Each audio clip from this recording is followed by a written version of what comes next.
મધુ ભુવાની ધરપકડ 6 મહિનાથી ભયાનક પ્રવૃત્તિઓ માટે પૂણા પોલીસે કરી કાર્યવાહી।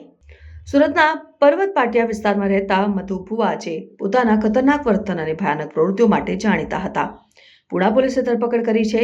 છેલ્લા 6 મહિનાથી મધુ ભુવા અને તેમની ટોળકી લોકોએ ભય પ્રસરાવીને પૈસા ઉઘરાવતા હતા।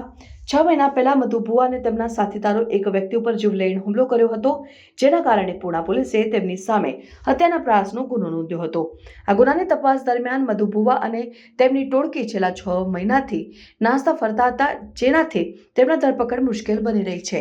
અંતે પૂણા પોલીસે સક્રિય તપાસ અને માહિતી એકત્રિત કરીને મધુ ભુવા અને તેમની ટોળકીની ધરપકડ કરી, જેનાથી સ્થાનિક સમુદાયમાં શાંતિ અને સલામતીનો અનુભવ થયો છે। પૂણા પોલીસે મધુ ભુવા અને તેમની ટોળકીની ધરપકડ કરી, જે છેલ્લા 6 મહિનાથી લોકોએ ભય પ્રસરાવીને પૈસા ઉઘરાવતા હતા અને 6 મહિના પહેલા મધુ ભુવા અને તેમના સાથીદારો એક વ્યક્તિ ઉપર જીવલેણ હુમલો કર્યો હતો, જેના કારણે તેમની સામે હત્યાના પ્રયાસનો ગુનો નોંધાયો હતો।